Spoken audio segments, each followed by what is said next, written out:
اچھا یہاں اور پیار کی بات سناؤ، وہ میٹھا کیسے ہوتا ہے؟ علامہ رومی کہتے ہیں کہ جب وہ اڑتی ہے تو میرے محمد پہ درود پڑتی ہے، درود پڑھو نا تو منہ میٹھا ہو جائے گا، درود پڑھو تو منہ میٹھا ہو جائے گا۔ اللہ اکبر۔ اچھا مجھے یہاں درود کے حوالے سے ایک بات یاد آ گئی۔ ہمارے ایک بزرگ ہوئے ہیں مولانا ابو نور محمد بشیر صاحب، آپ کے سیالکوٹ کے، اللہ نے سیالکوٹ کو بڑے تحفے دیے۔ یہ علامہ عبد الحکیم علیہ رحمہ کا شہر ہے، کتنا اعزاز ہے، کتنی تکریم ہے شہر کو۔ تو انہوں نے ایک بڑی خوبصورت بات کہی، چونکہ بڑے جو ہے وہ مزاحیہ انداز ان کا تھا۔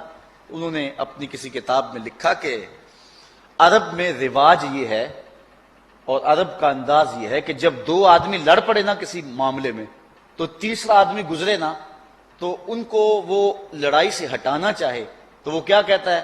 صلی علی محمد، صلی علی محمد، حضور پر درود پڑھو، لڑتے کیوں ہو درود پڑھو۔ ان کا غصہ ٹھنڈا ہو جاتا ہے جب کہنا صلی علی محمد، ان کا غصہ ٹھنڈا ہو جاتا ہے۔ تو مولانا ابو نور علیہ رحمہ فرماتے ہیں، کہتے ہیں یہ نسخہ ہاتھ میں آ گیا، کسی کا غصہ ٹھنڈا کرنا ہونا تو اس کو کہیں صلی علی محمد۔ کل قیامت کا دن ہوگا نا، ہمارے گناہوں پر اللہ کو غصہ آیا نا، ہم کہیں گے اللہم صلی علی محمد، تو اللہ کا غصہ ٹھنڈا ہو جائے گا۔ اللہ اکبر۔ حضور پہ درود پڑا کرو۔ اور آج کل تو درود کی ضرورت ہی بڑی ہے۔ کچھ اور لوگ ہیں جو بارود والے ہیں اور ہم درود والے ہیں۔ درود کی خوشبو کی ضرورت ہے، بارود کی بدبو کی ضرورت نہیں ہے۔ اس وقت درود پھیلے گا تو وطن میں امن کا نور آئے گا، اس لیے ضرورت ہے کہ حضور پہ کثرت سے درود پڑھا جائے۔ اللہ اکبر۔ تو شہد کی مکھی چلتی ہے اور حضور پہ درود پڑتی ہے، اور چھتے تک آتے آتے وہ شہد میٹھا کر لیتی ہے، وہ کڑوا رس میٹھا کر لیتی ہے، اور دوسری مکھی گندگی پہ بیٹھتی ہے، ایک جگہ سے گندگی اٹھاتی ہے اور دوسری جگہ پہ لا کے رکھ دیتی ہے۔ چغل خور بھی اس مکھی کی طرح ہے، ایک جگہ سے گندگی اٹھاتا ہے اور دوسری جگہ پہ رکھ دیتا ہے اور لڑائی اور فساد بپا کر دیتا ہے۔ لیکن سلو کرانے والا شہد کی مکھی کی طرح ہے، کڑوا رس چوسا، دوسرے کو کہا یار وہ تو تیرے بارے میں جذبات ہی بڑے اچھے رکھتا ہے، واپس آتے آتے اس نے اس کڑوی باتوں کو میٹھا بنا لیا، اور پھر اس نے کہا اچھا پھر میں ہی غلطی پہ ہوں، اگر وہ میرے بارے جذبات یہ رکھتا ہے تو پھر میں غلطی پہ ہوں، میں توبہ کرتا ہوں، میرا اس کو سلام کہہ دینا۔ تو محبت پیدا ہو گئی۔ تو جو چغل خور ہوتا ہے، جو نمام ہوتا ہے، یہ انتہائی بدترین شخص ہے۔ اور بخاری مسلم دونوں میں روایت ہے، حضور نے ارشاد فرمایا لا يدخل الجنت نمام، چغل خور جنت میں داخل نہیں ہوگا، چغل خور جنت میں نہیں جائے گا۔ اور ایک حدیث میں آتا ہے مر النبی صلی اللہ علیہ وسلم بقبرین، حضور گزرے دو قبروں کے قریب سے، تو حضور کا جو خچر تھا وہ بدک گیا، تو آقا کریم علیہ السلام نے فرمایا انہما یعذبان، ان دونوں کو عذاب ہو رہا ہے۔ اور آگے فرمایا وما یعذبان فی کبیر، کوئی بہت بڑی بات سے عذاب نہیں ہو رہا۔ ان میں سے ایک تو چغلی کیا کرتا تھا اور دوسرے کے بارے میں فرمایا کہ وہ اپنے پیشاب کے چھینٹوں سے نہیں بچا کرتا تھا۔ ایک حدیث کے لفظ حضور نے فرمایا استنزہوا عن البول فإن عامۃ عذاب القبر منہ، پیشاب کے چھینٹوں سے بچا کرو، عام طور پہ قبر کا عذاب انہی چیزوں سے ہوتا۔ تو فرمایا ایک تو چغلی کیا کرتا تھا اور دوسرا حضور نے ارشاد فرمایا کہ وہ پیشاب کے چھینٹوں سے نہیں بچا کرتا تھا۔ حضور نے ان کی مرض کو دریافت کیا۔ حکیم حاذق وہ ہوتا ہے جو مرض بھی پہچانے، تشخیص بھی کرے، بعد میں تدبیر بھی کرے۔ پھر آقا کریم اللہ اکبر رحمت للعالمین، آقا نے ایک شاخ لی، اس کے دو ٹکڑے کیے، سبز شاخ، اور ایک اس قبر میں گاڑ دی اور ایک اس قبر پہ گاڑ دی۔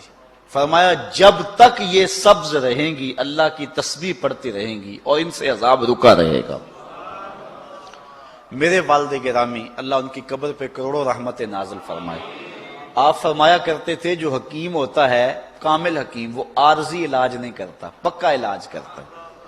تو جب تک وہ شاخیں سبز رہیں گی تو عذاب نہیں ہوگا، تو جب خشک ہو جائیں گی تو عذاب پھر پلٹ آئے گا۔ تو آپ فرمایا کرتے تھے اس حدیث کی تشریح میں، جن شاخوں کو حضور نے دستے کرم سے لگایا نا وہ سبز ہی رہیں گی، وہ خشک ہو ہی نہیں سکتی ہیں، جن کو حضور نے لگا دیا ہے۔ اللہ اکبر۔ تو آقا کریم علیہ السلام نے فرمایا یہ کسی بڑی بات سے عذاب میں مبتلا نہیں تھے، بلکہ ان میں سے ایک غیبت کیا کرتا تھا اور چغلی کیا کرتا تھا، اور دوسرے کے بارے میں فرمایا کہ وہ پیشاب کے چھینٹوں سے نہیں بچا کرتا۔ امام بخاری نے اپنی صحیح میں اس روایت کو نقل کیا ہے۔ حضور علیہ السلام نے ارشاد فرمایا، تاجدو من شرار الناس ذل وجہین هو الذی یاتی ہؤلاء بوجہ وہؤلاء بوجہ۔ حضور نے فرمایا کہ اللہ کے نزدیک سب سے شریر آدمی وہ ہے کہ جو دو منہوں والا ہے، ایک شخص کے پاس جاتا ہے تو اور منہ لے کے جاتا ہے، دوسرے شخص کے پاس جاتا ہے تو اور منہ لے کے جاتا ہے۔ اس کو کہتا ہے اس نے تیرے بارے یہ کہا، اس کو کہتا ہے اس نے تیرے بارے یہ کہا، لڑائی کرا دیتا ہے، خاندان توڑ دیتا ہے۔ اچھا، غیبت بری چیز ہے، چغلی اس سے بھی بری چیز ہے۔ چغلی خاندان توڑتی ہے، دوستیوں کو قطع کرتی ہے، لیکن سب سے بڑا ظالم وہ چغل خور ہے جو میاں اور بیوی کے درمیان چغلی کرتا ہے۔ جب میاں اور بیوی آپس میں الجھ پڑیں اور طلاق کی نوبت آئے، حدیث میں آتا ہے اللہ کا عرش بھی تھرا جاتا ہے، اللہ کو یہ انتہائی ناپسند ہے۔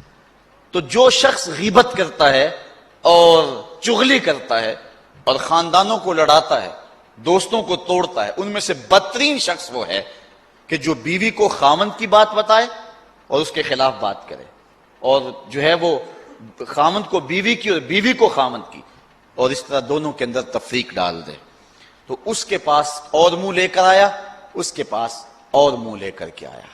لوکی مینو منہ آتے خول چڑھا کے مل دینے، ویکھن نو کتنے مٹھے پیڑے کتنے دل دینے۔ کتنے لوگ ہیں کہ جو معاشرے کے اندر کام ہی یہی کرتے ہیں، ویلے ٹگے، انہیں کوئی کام نہیں ہوتا، بس لوگوں کو لڑا رہے ہوتے ہیں، جھگڑے فساد، خاندان کے خاندان اجاڑ کے رکھ دیتے ہیں۔ حضرت عمر رضی اللہ تعالیٰ عنہ فرماتے ہیں کہ میں کسی سے پوچھوں نا کہ تو آج کل کیا کرتا ہے، وہ کہے کہ میں آج کل فارغ ہوتا ہوں، کہتے وہ شخص میری نظر سے گر جاتا ہے۔ فارغ نہ رہو، مومن فارغ نہیں ہوتا، ہر وقت کچھ نہ کچھ کر رہا ہوتا ہے۔ اپنے آپ کو مصروف رکھیں، با مقصد زندگی بنائیں، ایک لمحہ بھی بے مقصد نہ گزاریں۔ حضرت قعب رضی اللہ تعالیٰ عنہ کا ایک قول ہے، فرماتے اتقوا النمیمہ فإن صاحبها لا یستریح من عذاب القبر۔ کہا چغل خوری سے بچ جانا، اس لیے کہ جو چغل خور ہے وہ عذاب قبر سے نجات نہیں پا سکتا ہے، وہ عذاب قبر میں ہی جو ہے مبتلا رہتا ہے۔ اگر کوئی شخص غیبت کرے کسی کی یا چغلی کرے تو اس کو روک دو، منع کر دو، کہا میرے سامنے نہ کر۔ حضور علیہ السلام نے ارشاد فرمایا، جس کو حضرت امام ابو داؤد نے روایت کیا، فرمایا لا یبلغنی احد عن اصحاب شیئا فانی احب ان اخرج الیہم وانا سلیم الصدر۔ حضور نے فرمایا کہ میرے سامنے آ کر میرے صحابہ کی کوئی بات نہ کیا کرے، ان کی کوئی چغلی اور غیبت نہ کیا کرے میرے سامنے، اس لیے کہ میں اس بات کو پسند کرتا ہوں جب میں ان کے پاس جاؤں تو میرا سینہ ان کی طرف سے صاف ہو۔ ظاہر ہے کسی شخص کے بارے میں اگر کوئی غیبت کرے گا، کوئی چغلی کرے گا تو اس شخص کے بارے دل میں میل پیدا ہو جاتی ہے۔ انسان کمزور ہے نا، اگر میرے سامنے کوئی کسی کی بات کرے گا تو میرے دل میں اس کے لیے بات آ جائے گی، اور جب میں اس سے ملاقات کروں گا تو وہ بات ملاقات کے درمیان جو محبت کی گہرائی تھی اس میں رکاوٹ بن جائے گی۔ اس لیے جب بھی آپ کسی سے ملیں تو کسی مومن کے بارے میں اس کو غلط بات نہ بتائیں۔ اور آقا کریم علیہ السلام کا سینہ تو ویسے ہی صاف ہے، یہ جو کچھ حضور نے فرمایا ہے یہ حضور نے ہماری تربیت کے لیے فرمایا۔ حضور کے سینے پر تو میل آ ہی نہیں سکتا نا، حضور کا سینہ تو جو ہے وہ اتنا مطہر ہے اور اتنا پاک ہے، اللہ اکبر، اور دل اتنا طاہر ہے۔ اعلی حضرت نے حضور کے ایک ایک عضو پہ سلام کہا اور تذکرے کیے، لیکن جب حضور کے دل کی بات آئی تو اعلی حضرت کہنے لگے اللہ اکبر، دل سمجھ سے برا مگر یوں کہوں غنچائے راز وحدت پہ لاکھوں سلام۔ اور ایک حدیث کے لفظ ہیں، حضور نے فرمایا الا اخبرکم بشرارکم میں تمہیں خبر نہ دوں کہ تم میں سے سب سے شریر لوگ کون سے ہیں؟ قالوا بلا، صحابہ نے عرض کی کیوں نہیں حضور، آپ ارشاد فرمائیے۔ قال المشاؤون بالنمیمۃ المفسدون بین الاحبہ، وہ جو چغلی کرتے ہیں اور دو دوستوں کے درمیان تفریق ڈال دیتے ہیں، فساد کرتے ہیں محبت والوں کے درمیان۔ کہا میری امت کے شریر ترین لوگ یہ ہیں۔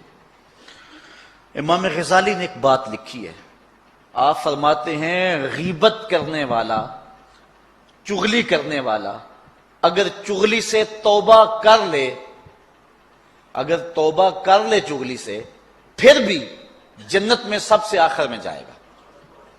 اگر اس نے چغلی سے توبہ کر لی تو پھر بھی جنت میں آخر میں جائے گا، اور اگر چغلی سے توبہ نہیں کی ہے پھر جہنم میں سب سے پہلے جائے گا۔ اب آپ اندازہ کر سکتے ہیں کہ یہ کتنا برا اور کتنا بڑا گناہ ہے۔ ایک حدیث میں آتا ہے کہ قیامت کے دن جب بندہ اللہ کے روبرو حاضر ہوگا تو اس کے نامہ اعمال میں کچھ بھی نہیں ہوگا، وہ دیکھے گا تو کچھ بھی نہیں۔ وہ کہے گا اینا صلاتی و سیامی و طاعتی، مالک میرے روزے کدھر گئے، میری نمازیں کدھر گئی، میرے نیک اعمال کدھر گئے؟ اللہ تعالیٰ ارشاد فرمائے گا ذہب اعمالک کلہ، تیری غیبتیں اور تیری چغلیاں تیرے سارے عمل کھا گئیں، اب تیرے نامہ اعمال کے اندر کوئی عمل موجود نہیں ہے۔ کبائر میں سے چوتھا کبیرہ گناہ کسی پر لعنت کرنا ہے۔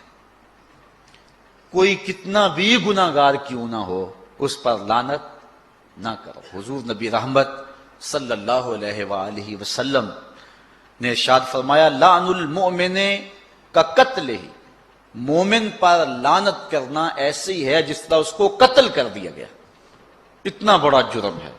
اور بخاری مسلم دونوں میں روایت ہے، حضور فرمایا سباب المسلم فسوق و قتالہ کفر، مومن کو گالی دینا فسق ہے اور اس کو قتل کرنا کفر ہے۔ اور ایک روایت کے اندر ارشاد فرمایا لا ينبغي لصدیق ان یکون لعانا، کسی دوست کو یہ مناسب نہیں ہے کہ وہ دوست کو لعنت کرنے والا ہو۔ دوستی میں کمی بیشی ہو جاتی ہے، میاں صاحب فرماتے یار یاراں دا گلا نہیں کرتے، اصل پریت جنہ دی، جب محبت ہو تو محبت میں اونچ نیچ ہوتی رہتی ہے، یہ نہیں ہے کہ تھوڑی سی بات آئی تو لان تان شروع کر دی۔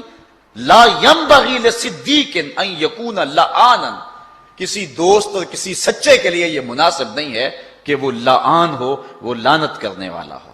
اور ایک حدیث میں آتا ہے جس کو امام ابو داؤد نے اپنی صحیح میں لکھا ہے کہ جب کوئی بندہ لعنت کرتا ہے تو وہ لعنت آسمان کی طرف جاتی ہے، آسمان کے دروازے بند پاتی ہے، پھر زمین کی طرف آتی ہے، زمین کے دروازے بند پاتی ہے، پھر جس پر لعنت کی گئی ہے اس کی طرف جاتی ہے، اگر وہ اس کا اہل ہے تو لعنت اس کو پہنچتی ہے، ورنہ لعنت پھر پلٹ کے جس نے لعنت کی ہے اس پہ آ کے گرتی ہے۔ تو مت کسی پہ لعنت کریں۔